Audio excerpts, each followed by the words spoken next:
Hi everyone. In this video, we're going to be looking at the study guide for the midterm for chapters 7 to 9, and just kind of going through the study guide here. And I'm going to show you how to solve the problems, and then hopefully you can kind of practice yourself.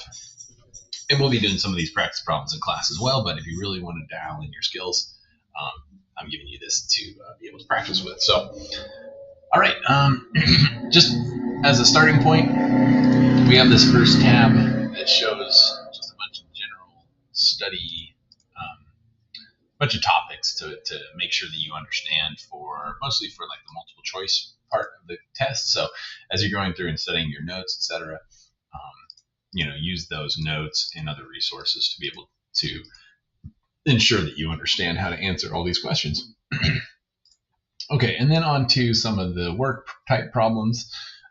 We have this cash flow problem here, and we've done some similar problems in class here. And again, this problem lays out sales, purchases, the timing of the cash flow of those sales and purchases. We have a beginning cash balance, and then a bunch of different cash transaction and other information you need to solve the problem. Okay, so so let's start here. So we go to our template, and we've got a section for sales, and we have a section for purchases here, and then we've got our cash budget down here, and that's kind of our goal, is to prepare the cash budget. But to do that, we need to figure out kind of the timing and the flow of cash related to these sales and purchases, so we can see what's really happening in April. Okay, so to begin, and that's what we're looking for, is the month of April cash flows here, basically. So the first thing I'm going to do is just go and link all of our sales here. So that's this information here each month, and then I just using a formula to pull those numbers in there. Let me zoom in just a little bit as well. And then same thing for purchases. Let's go here to February. So we're going to assume we're making these purchases here. And then just one thing to note, remember, if you're in February, you can only have collections starting in February. March, starts in March. April can only be collected in April, so on and so forth. Okay, so we're going to go through and multiply our sales here, and it says all sales on our account are on account, and credit sales are typically collected in this fashion here. So 50% for the first month, the month of the sale. 20% of that cash will be collected the month after the sale, second month after, third month after, and then we're assuming 5% in total is uncollectible overall. So I'm just going to take my 18,000 times these different percentages, these decreasing percentages, and this shows us how we are going to be collecting the cash throughout the following the total 4 months. So the month of the sale, and then each one after. And I kind of like, one thing I do, this is just a word of caution, or if you're doing formulas in Excel, make sure when you're going through, just kind of check and make sure that all looks right, that your formula, this is C12, C13, C10, C11, it's the different cells that it's referring to, so you can tell it's kind of working correctly there. Okay, and then we're going to take our 17,000, again, do the same thing. First month gets 50% of that, 17,500. The first month after, we get 20%, and then we get 15%. And then for the month of March, the first month again, 50%. And then, which one? I think it was the first month after C11. Yep. Okay. And then again, 50% for that first month. Okay, so then we've got kind of that cash flow forecast there for all these different months. And so in the month of April, we can see that we have inflows of 16,725, all relating back to different months. But yeah, just taking the sum of those. And then we'll do a similar thing for our purchases here. So February purchases, we're going to pay 80% in the first month, and then 20% in the month after. Again, 80% first month, 20% after, and 15,500 times 80% for the last one. And we're going to sum those together to get 15,600. So you can see this one's fully paid off from the month of February. We're expecting full payment, so there would be nothing left from that, but there is something from the month of March left over, and then the purchases we make in April. Okay, so now we have our beginning cash balance, and then we're going to say cash from sales, and that's what we just calculated above, so I'm just going to link over there. And then there's a few other things. Let's read through our additional information. We're pretty much done with the sales and purchases. So we have total selling expense. So this is kind of like for a sales department or something, more of a sales and administrative, et cetera, not sales as in actual earnings. This is the expense for selling, the selling department. So we have 12,000 expense minus, we need to back out the depreciation expense. So in reality, it's 11,000 cash flow out for selling expense. General administrative 15,000, again minus 1,800, and I'll just put this in a cell. So it's 11,000 of cash flow out for admin. It's 13,200 because that we got to take out that depreciation. We have some dividend payments, cash proceeds. So here's some more cash flow inward. So let's go and put that in here. Cash from sale of investments, and that was 50,000,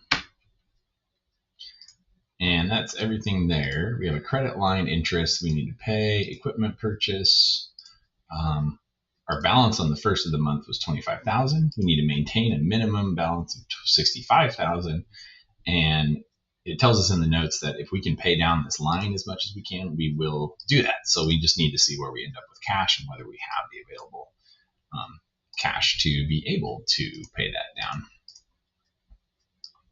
Okay, and so that was our net outflows without accounting for or backing out the depreciation expense, the non-cash depreciation expense.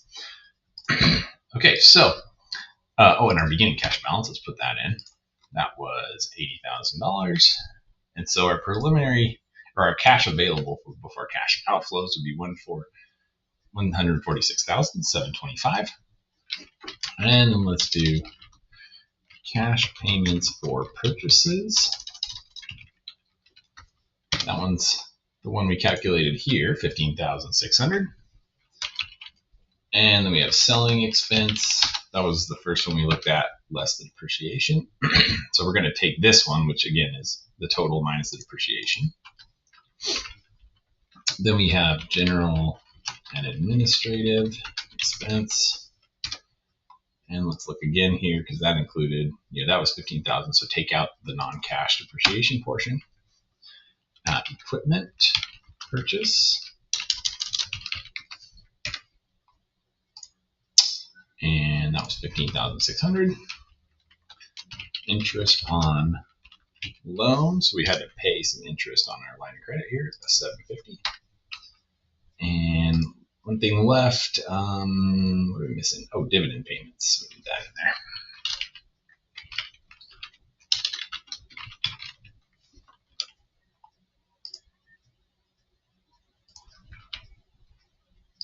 Okay, and then we add all those cash outflows up. 58,650. All right, we're getting close. Our preliminary cash balance here is we take our inflows or plus beginning balance plus inflows minus the outflows. We end up with $88,075. It told us our minimum cash balance required was 65,000. So we are over the minimum by 23,075, and we don't, if it was positive, I was doing it in a way with this here to say, if it's positive, for example, if our cash balance was under 65,000, we would need to draw on the line or make an advance from the line of credit to increase our cash balance. But we're in a good spot, and we can actually pay 23,075 off, and that will leave us with 65,000, which we're intending to keep as a minimum balance going forward. So that'll not eliminate our total line of credit balance, which said it was 25,000. but it'll bring that balance down. Let's see. Or whoops, plus. Let's do plus that. So if we paid the line of credit down this much, it would only have a $1,925 balance in. So that would be doing good. Okay, so that's kind of the thought, the flow there. Doing it on paper is a little longer than doing it in Excel, but yeah, that's it. Okay, let's take a look at our variance analysis problem next. And in this variance analysis problem, we've been doing quite a few of these. And what we're given here is some information about a company that makes butter and the fact that we produce 3,000 pounds of butter. So butter is our units. The pounds of butter is our units produced.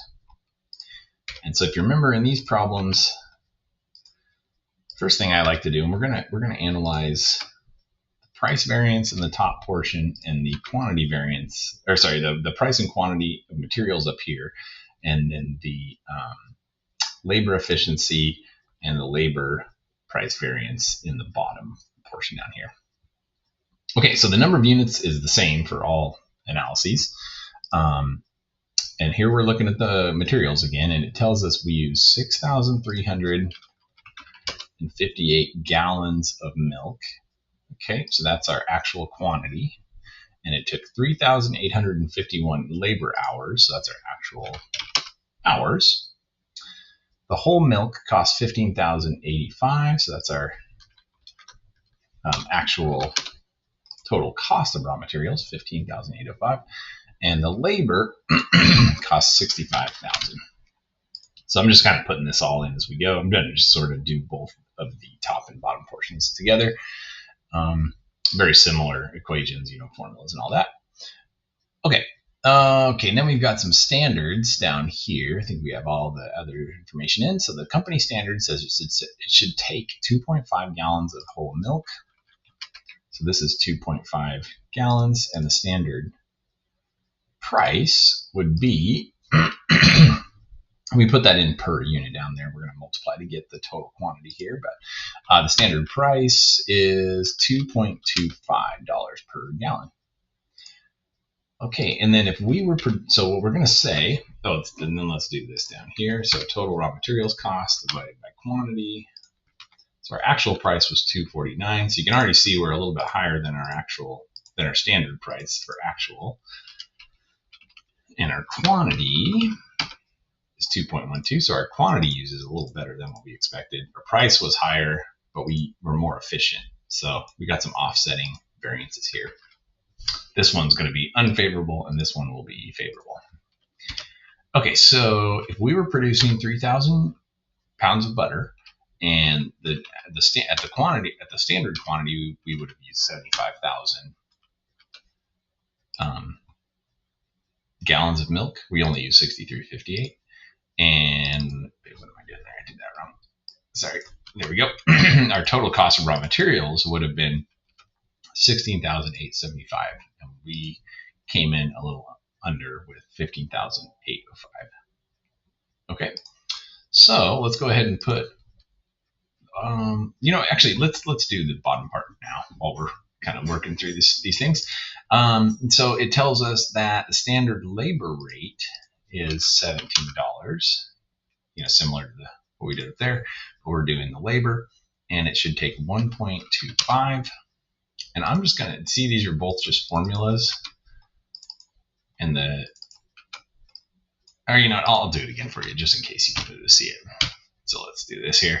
So we would say it would take 3,750 hours, and that would cost us 63,750 would be our actual, but 3,000 produced at our expected standard hourly rate. And let's see, our wages per hour, and then our hours per unit. Okay, make sure I got everything in there right.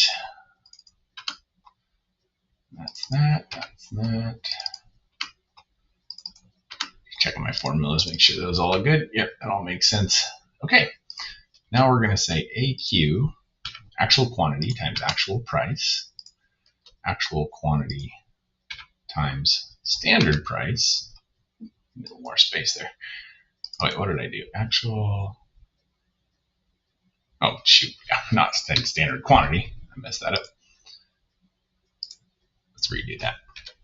Actual quantity times standard price. And then standard quantity times standard price. And then the way I always do these differences, this minus this, and then this minus that. Okay, so this one's unfavorable because the costs are higher. The negative indicates that it is favorable. So again, we came under on quantity and we were over on price. So the total variance, if you added these together, would be a favorable quantity variance of 535, but that would include us going a little bit over on the price we paid, but doing better in terms of how much we actually used to produce that. So, okay, and then let's do a similar thing down here. So AH times AR, AH times the standard rate, and standard hours times standard rate.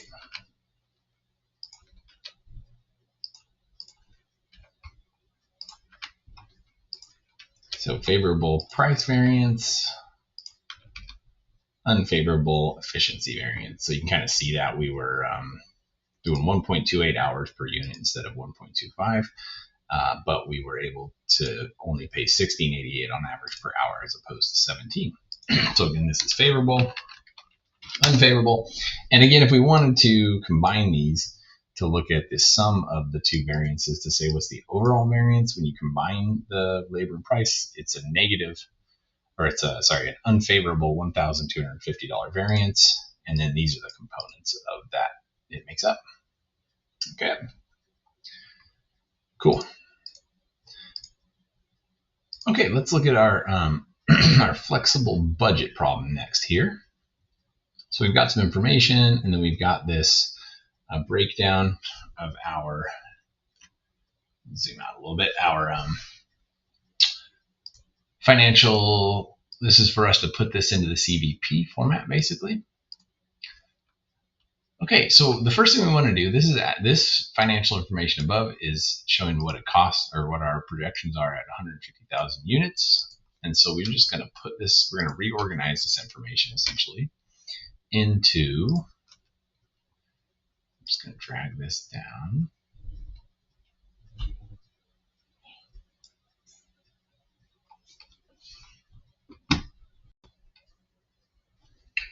Okay, so yeah, so we're going to take in all our variable expense amounts in here. So variable overhead. And then we want to bring in our variable operating costs. I think that's, yep, direct materials, direct labor. We've got variable overhead, variable operating expenses.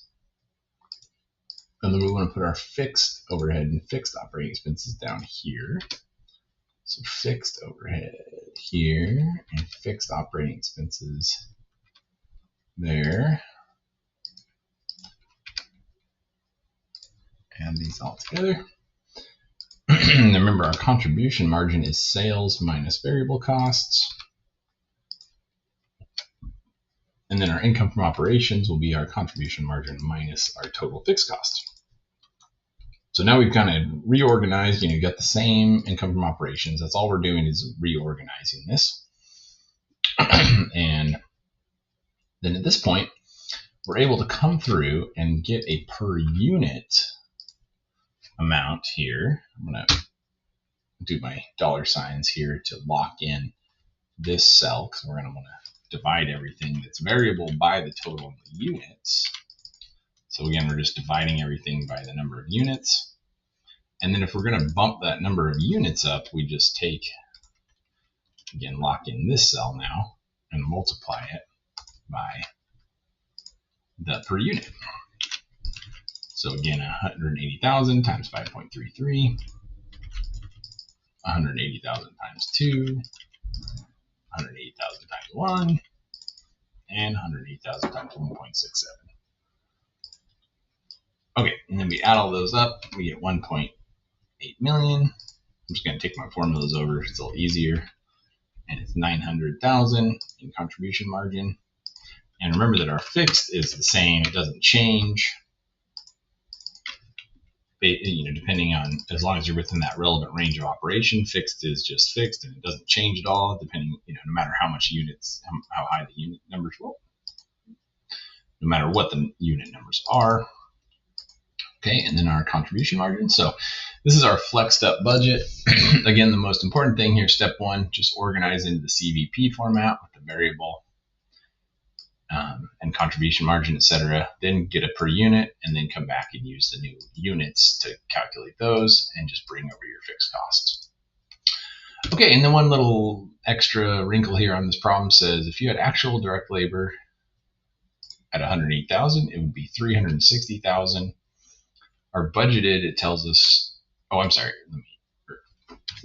actual, it tells us, was 340,000.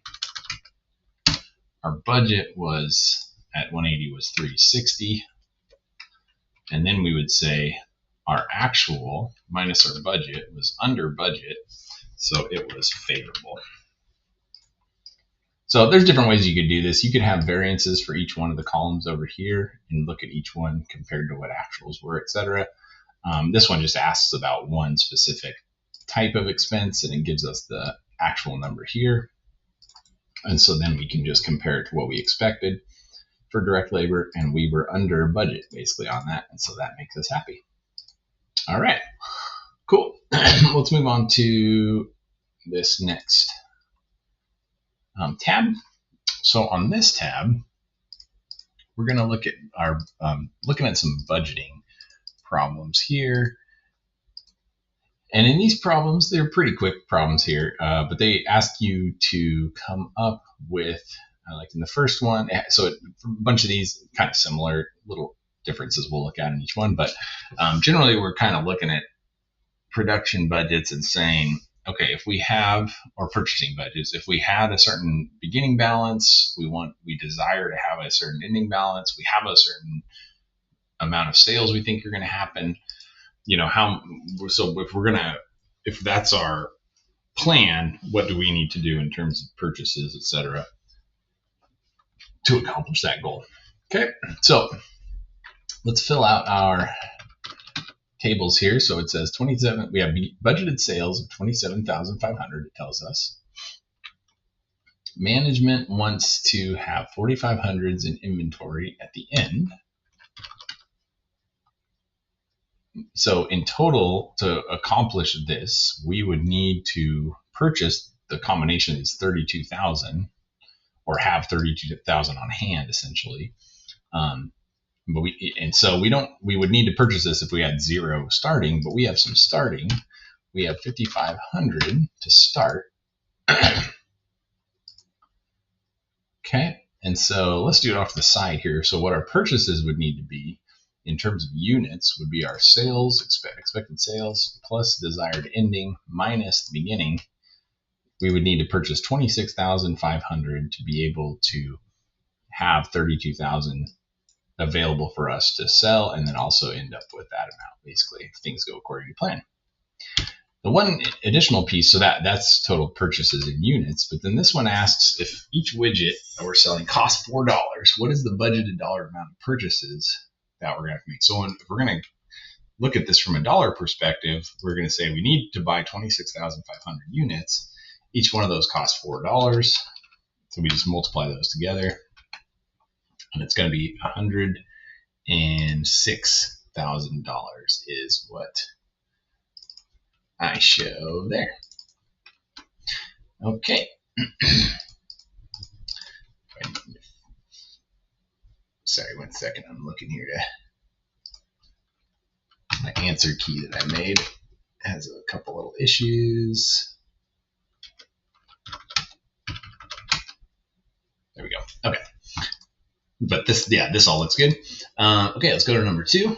So similarly, we have budgeted sales. We want to have this much in inventory at the end, and we have this much at the beginning. So what are the budgeted purchases to get there? So this is a real similar problem. We just kind of don't have to do this extra part with the cost per unit.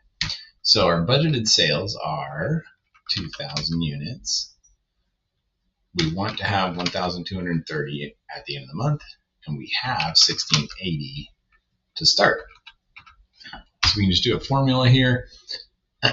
We say our budgeted sales plus our ending we want minus what we already have on hand. So 1,550 then becomes our total. Okay, let's take a look at number 3. So number 3 says XYZ company is trying to decide how many widgets to order each month, and the company's policy is to have 10% of the next month's sales in inventory at the end of each month. Projected sales for March, April, and May are 10,000, 12,000, and 15,000 units respectively. So that means March is 10,000, April is 12,000, May is 15,000.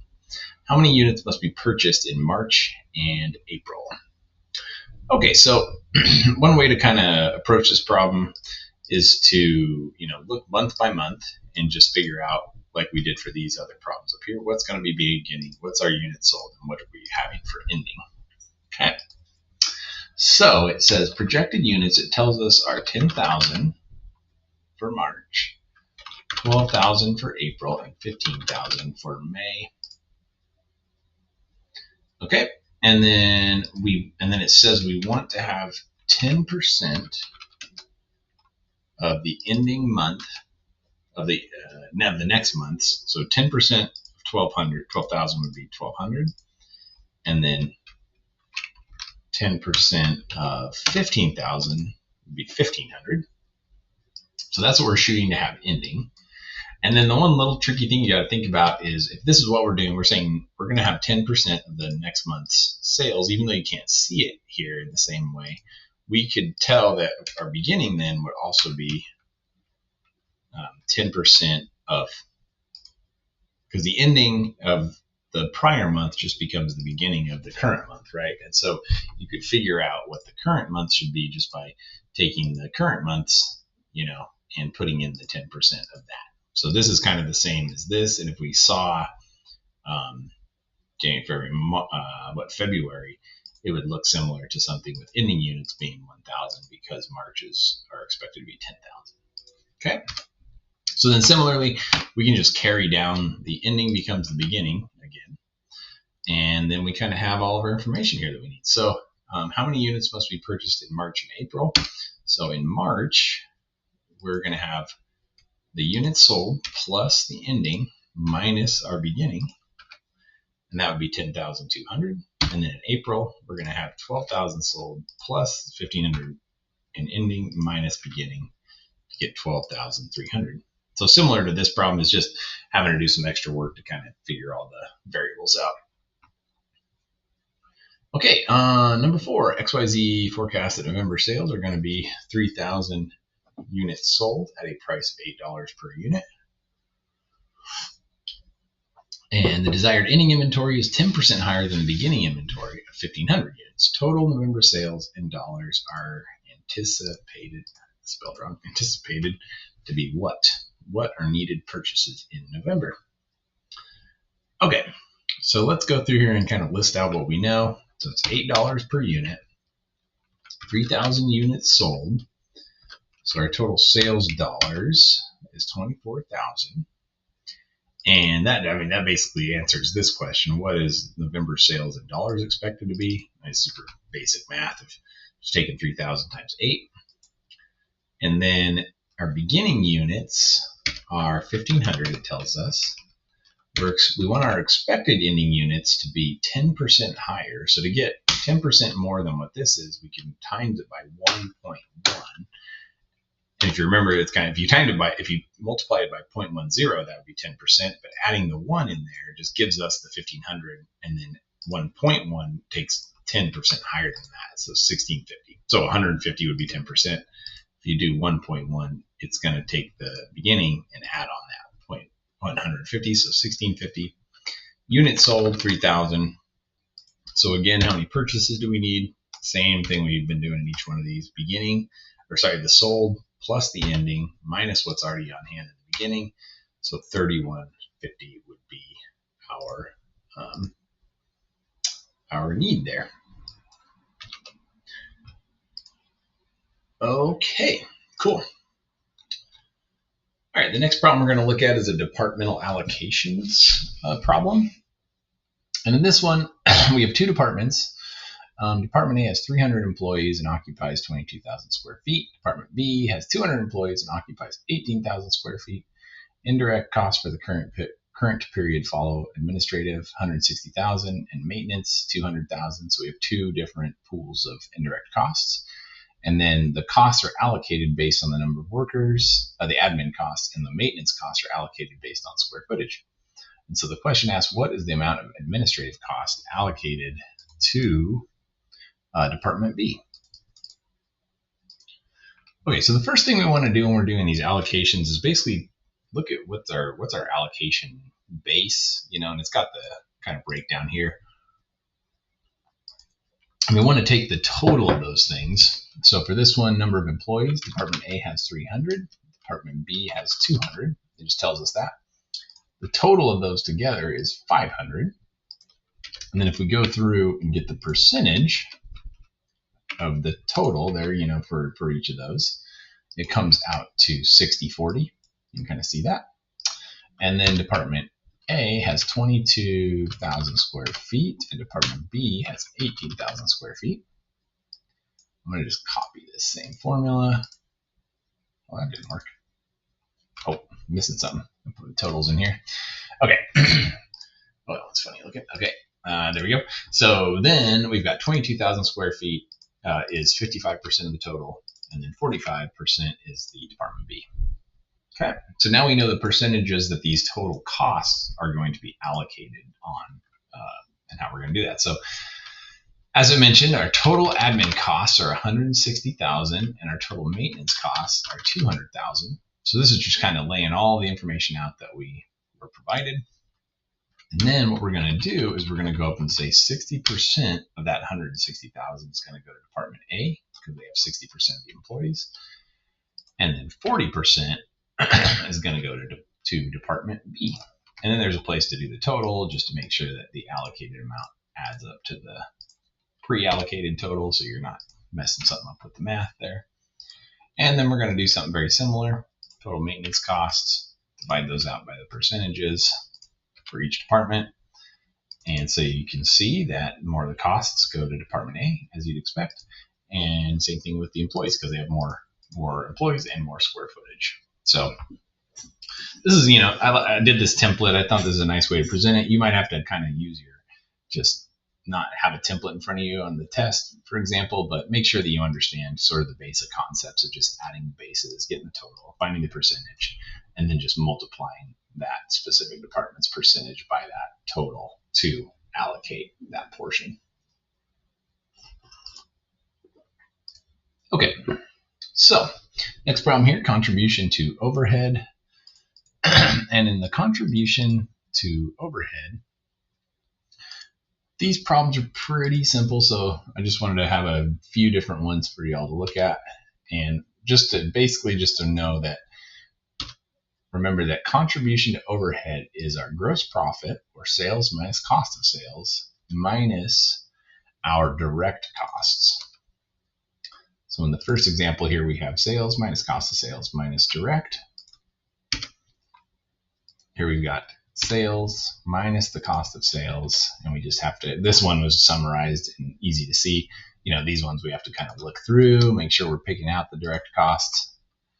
But again, nothing complicated. And the idea here, remember, from a logic perspective, again, we're just getting all the direct costs and ignoring the indirect ones.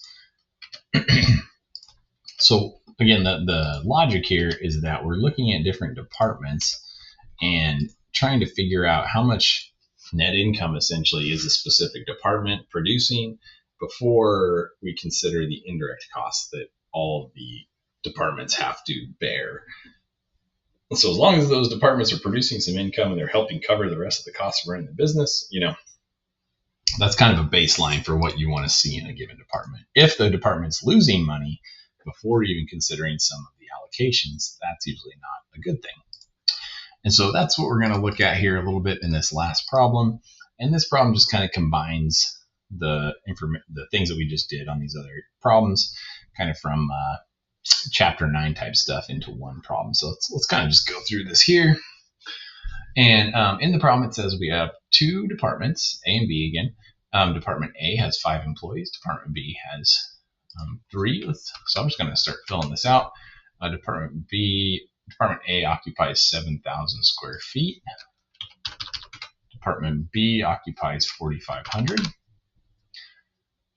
Let's see what else. Here's our total cost. So we have administrative. Oh, I think it's supposed to say advertising cost. Dang it. Okay, I kind of messed that up. But sorry. Advertising of 12,000. Salaries expense of 45,000, and office expense of 5,200. So this is our total. Not 52,000, but these are our 3 indirect cost buckets that we're going to need to allocate. And then we've got sales information. So similar to what we just looked at, we've got all of our direct expenses, etc. So this allows us to calculate our departmental contribution to overhead by taking gross profit there, sales minus COGS, minus total direct expenses. Yeah, and it tells us that the advertising costs are allocated based on the departmental sales. So let's put those in. Let's sum up all of these. And then again, let's do our formula where we take the portion, the department's portion divided by the total. Make sure that adds to 100. Perfect. And I'm just going to copy this formula over, doing the same thing there, dividing by the total. And then we're going to come back and we're going to just do that allocation based on those percentages. Similar deal, add up our total. Oh, see something went wrong there. So our 12,000, what am I missing here? Oh, see that this is a check figure that tells us that this total should equal the allocated total, but I messed that up, and it was multiplying the 43% time Department A's contribution portion. So that's why I like having this check figure, because it tells you whether you did your formula wrong. Then we'll just paste these in.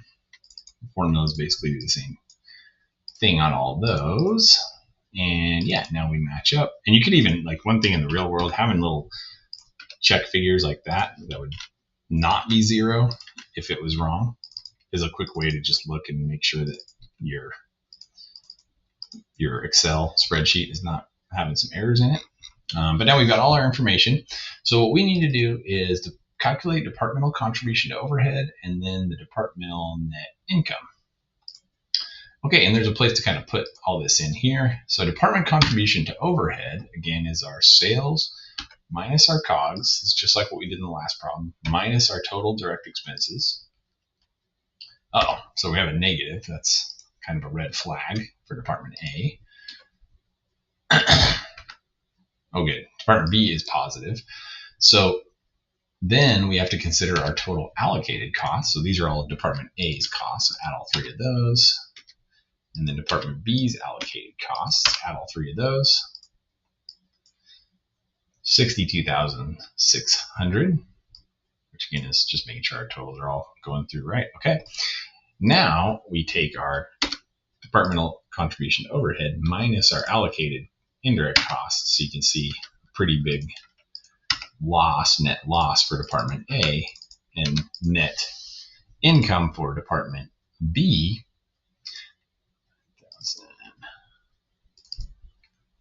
Let me make sure I did my math right. 6809.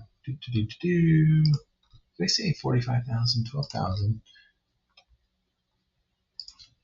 So I'm just double checking to make sure got everything in here right. Yep. So then we've got a gain from one department. You can tell this is the situation where you may want to consider whether Department A should be terminated or not, whatever this product line is or the process, the thing that they're selling, because you can see they're really, if you didn't have Department A, you would be earning income of $34,900, but with Department A, it drags you down $40,000. But the problem you have to watch out for is if we got rid of Department A, then all of these indirect costs up here, advertising, salaries, and office expense, would be put onto, they wouldn't be allocated anymore. If there was only one department, they would all go to Department B, and then Department B would end up with a much worse outcome in terms of its net income or net loss. And so you might have to look at that and say, is there a way to reduce the indirect costs? You know, if we just have one department, there probably is.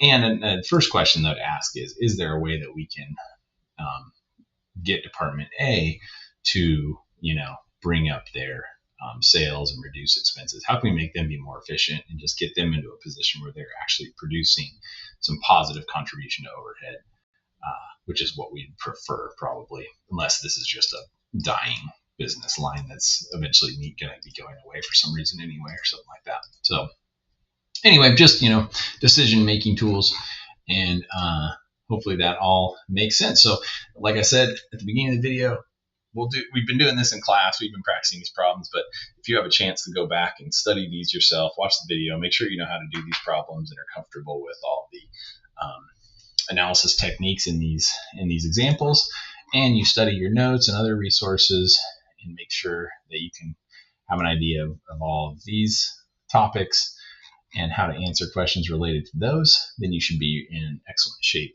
for the exam. So good luck studying, everybody, and I will talk to you all soon. All right, take care.